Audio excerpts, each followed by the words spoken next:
विश्व विशाल news channel. आजच चॅनलला लाईक करा, शेअर करा आणि सबस्क्राईब नक्की करा. 15 ऑगस्टच्या बैठकीमध्ये जिल्हाधिकारी कार्यालयामध्ये गोंधळ झाला. नेमका काय विषय होता? कंपनीचे ते सगळ्यात महत्त्वाचं गुंडांकडून शेतकऱ्यांना मारण होते, हा विषय आहे.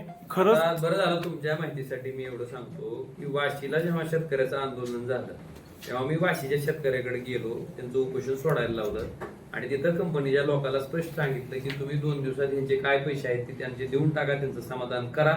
जर त्यांचं समाधान नाही केलं तर शेतकऱ्यांनी त्यांच्या शेतातली पोल उपटून टाकून द्यावी, हे मी सांगितलं. त्यांनी पोल उपटायला गेल्याच्या नंतर सगळी पोलीस यंत्रणा त्या पोलचं संरक्षण करण्यासाठी ज्या पोलिसांनी त्यांना मारहाण केली शेतकऱ्याला, ती पोलीस यंत्रणा त्या शेतकऱ्याच्या पोल उठवण्यासाठी केली. मग मी त्या ठिकाणी एसपी मॅडमला सुद्धा फोन करून सांगितलं, जिल्हाधिकाऱ्यालाही सांगितलं की ह्या कंपनीचे जे अग्रीमेंट आहेत ती फक्त बॉन्डवरचे आहेत, त्यांनी रजिस्टर्ड अग्रीमेंट केलेले नाहीत, त्याला कसलाही कायदेशीर अधिकार नाही. जसं त्या पवनचक्कीच्या कंपनीला अधिकार आहे की इथं येऊन पवनचक्की उभारून त्याच्या माध्यमातून पैसे कमवायचे, तसं ज्या शेतकऱ्याची जमीन आहे त्या शेतकऱ्याला ती पवनचक्की त्याच्या शेतात उभारू द्यायची का नाही उभारू द्यायची, मग ती भागीदारी तत्वावर उभारायची किंवा त्यावर काय त्या ठिकाणी नफा कमवायचा, ही त्या शेतकऱ्याला अधिकार आहे. तो अधिकार त्या शेतकऱ्याचा आबादित राहून त्या ठिकाणी कामं करावीत, अशा पद्धतीच्या सूचना त्या ठिकाणी मी दिलेल्या होत्या.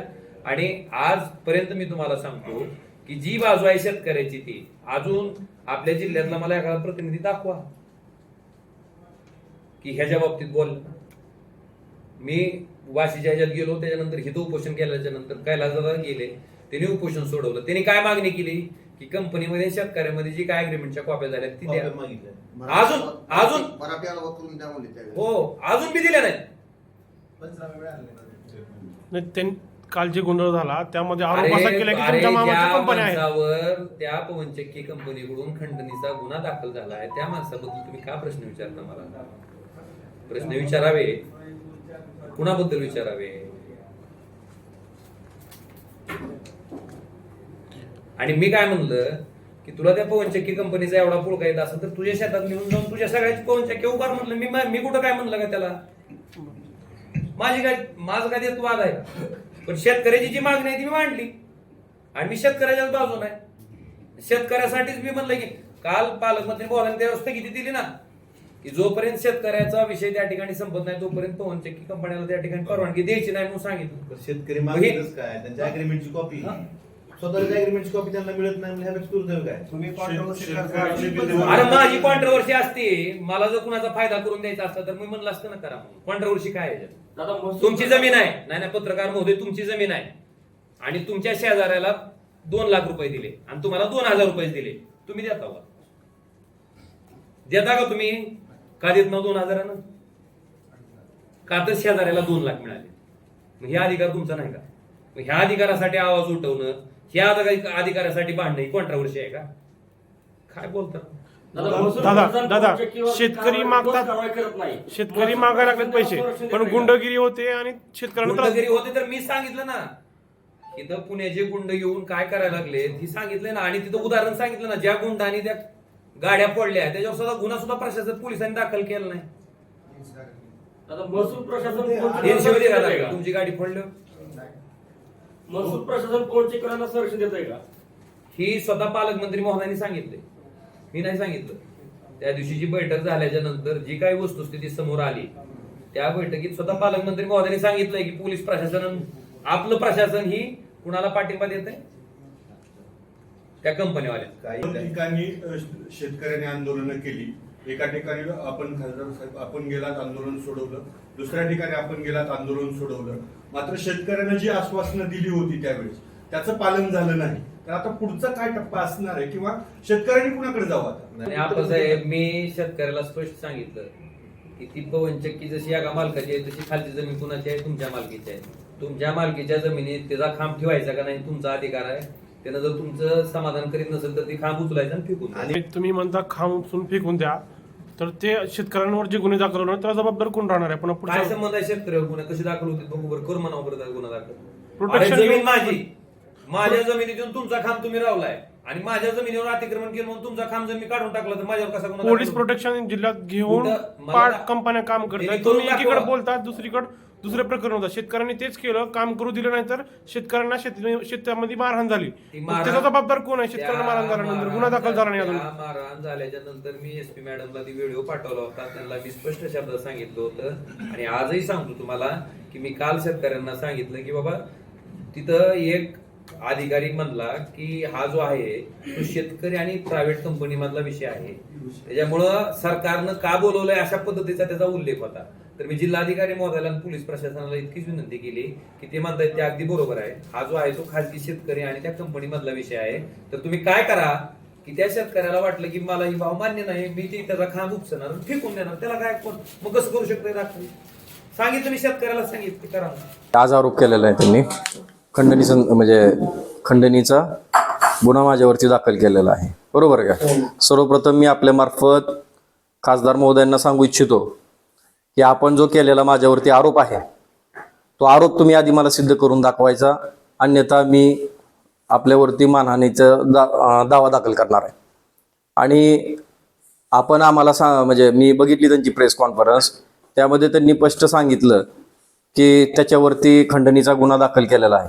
अरे खंडणीचा गुन्हा दाखल केलेला आहे असं म्हणता, तुमच्याकडे कुठला पुरावा नाही, तुम्ही सिद्ध केलेलं नाही, तुम्ही कुठल्या आधारे असं बदनामीचं षडयंत्र करता आणि किती आणखीन इथल्या तरुणांना शेतकऱ्यांना तुम्ही बदनाम करणार आहेत, चुकीच्या पद्धतीनं दिशाभूल करून सगळ्या गोष्टी करणार आहेत. आपण परवा पाहिलं, माझा प्रश्न हा कलेक्टर साहेब आणि पालकमंत्री महोदय यांच्याशी मी मांडत होतो, यांनी मधीच मला अरेरावीची भाषा केली म्हणून तो वाद झालेला त्या ठिकाणी. आणि तर पालकमंत्री महोदयांनी मिटिंग शांततेत करून तो विषय त्या ठिकाणी संपवला होता. आणि त्याच्यानंतर आज त्यांनी परत एकदा चुकीच्या पद्धतीचा माझ्यावरती आरोप केलेला आहे आणि हे मी फेटाळून लावत आहे. आणि राहिली गोष्ट गुन्ह्याची, तर ह्यांच्यावरती देखील किती गुन्हे दाखल आहेत हेही मला काढावं लागेल. कारण हे म्हणतात ना मी शेतकऱ्यांच्या बाजूने आहे, मीही शेतकऱ्यांच्या बाजूने आहे. मी शेतकऱ्यांचेच प्रश्न त्या ठिकाणी मांडत होतो. मी सरपंच असतील, ग्रामपंचायत सदस्य असतील, संबंधित भागातले सर्व तरुण वर्ग असेल, शेतकरी असतील, मी यांचे प्रश्न त्या ठिकाणी मांडत होतो. आणि त्यावेळेस यांची जी भाषा होती ती अत्यंत चुकीच्या पद्धतीची होती. यांनी ज्या पद्धतीने सरकारी प्रशासनाच्या अधिकाऱ्यांना दमदाटी करतात त्या पद्धतीनं माझ्यावरती करायला गेले. शेवटी मी एकनाथभाई शिंदे साहेबांचा कार्यकर्ता आहे, मी अशी कुणाचीही आरेरावी सहन करणारा नाही, आरेला कार्य म्हणणारा मी आहे. त्यामुळं माझ्यावरती आरोप करताना खासदार महोदयांनी व्यवस्थित अभ्यास करून करावे एवढी माझी आपल्या मार्फत त्यांना विनंती आहे. आणि ढोकीला हे गुन्ह्याचं बोलतात, ढोकीला एका शेतकऱ्यांनी चिठ्ठीत नाव लिहून आत्महत्या केलेली आहे ह्यांच्या नावाची, ते नाही का दिसत, ते कुठे गेलं? आणि गुन्ह्याचं काढता तुमच्यावर बी किती गुन्हे दाखल आहेत. पण तुम्ही जो खंडणी हा शब्द माझ्याबद्दल वापरला, आजच्या तारखेत आजच्या वेळेपर्यंत माझ्यावरती खंडणीचा एकही कलम कुठला दाखल झालेला नाही. आणि आता जर झाला तर ह्यांचे जे काय पडद्यामागची टीम असेल त्यांच्या मार्फत हे दाखल करतील. ह्यात बी कुठली शंका मला सांगता येत नाही, व्यक्त करता येत नाही. त्यामुळे माझं एकच सांगणं होतं त्या ठिकाणी की धाराशिव जिल्ह्यामध्ये कुठल्या ना कुठल्या स्वरूपामध्ये गुंतवणूक या ठिकाणी येत आहे, शेतकऱ्यांचं चांगलं होत आहे. अपवाद वगळता जे काही गोष्टी या ठिकाणी प्रलंबित आहेत, ज्या शेतकऱ्यांच्या अडचणी आहेत, ते प्रशासनासोबत त्यांनी बसून त्या ज्या काही अडचणी आहेत त्या दूर केल्या पाहिजेत. शेतकऱ्यांना ह्याच मताचा मी पण आहे. परंतु त्याच पत्रकार परिषदेमध्ये जी काय भाषा होती, जे काय त्यांची स्टाईल होती, त्या अत्यंत चुकीच्या पद्धतीने होती. धाराशिव जिल्ह्याला बदनाम करण्याची स्टाईल होती त्यांची. गुंतवणूक यायची नाही, गुंतवणूक आली पाहिजे, शेतकऱ्यांना दोन पैसे मिळाले पाहिजे, तिथल्या तरुणांना रोजगार मिळाला पाहिजे. आणि इथला तरुण काय सारखंच ह्यांचं सोशल मीडिया कुठं, आणि सोशल मीडियामध्ये त्यांचे फेक अकाउंट आहेत, मोबाईल हे वाटतात, या पद्धतीने ह्यांचा सोशल मीडियावरती प्रचार चालतो. अरे कुठवर आमच्या तरुणांनी तुमच्या मागे मागे फिरायचं? त्याच्यामुळं तरुणांच्या हाताला काम मिळालं पाहिजे, गुंतवणूक मिळाली पाहिजे. ह्यांच्याच्यांनी तर कुठला प्रोजेक्ट आणि कुठली गुंतवणूक आणणं होईना गेले. परंतु जे काय जिल्ह्यामध्ये हे पवनचक्की सोडा, आणखी दुसरेही कुठले विषय आले की हे ह्यांच्या पद्धतीमध्ये आडवं घालायचाच प्रयत्न करतात आणि गोंधळ घालण्याचाच प्रयत्न करतात.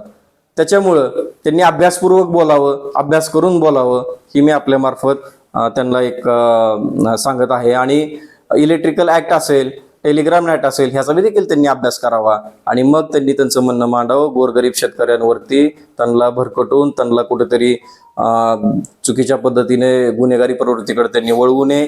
पोल उपसा टावर तोडा ह्या पद्धतीचं त्यांनी करू नये. कारण अशा जर घटना घडल्या तर आपल्या गोरगरीब शेतकऱ्यांच्या पोरांवरती हे सगळे केसेस पडतील आणि हे विषय लांबपर्यंत जाणार आहेत. का गुन्हा जर दाखल झाला तर आपल्याला माहिती आहे आज नोकरीला लागताना सुद्धा सगळ्या गोष्टी विचारल्या जातात, बायोडाटा विचारला जातो. तुम्ही एक तुमचं सगळं साधून घेतलेलं आहे किंवा तुम्ही एक सोन्याचा चमचा तोंडात घेऊन जन्माला आला आहे. इथल्या शेतकऱ्यांनी काय गुन्हेगारी करून त्याच गोष्टींना परत हे करायचं का? त्याच्यामुळं माझा आपणास विनंती आहे, आपण आपल्या प्रत्येक वेळेस आपण अभ्यास करून बोलावं, जिल्ह्याला बदनाम करायचं आपण काम करू नये. विश्व विशाल न्यूज चॅनल आजच चॅनलला लाईक करा, शेअर करा आणि सबस्क्राईब नक्की करा.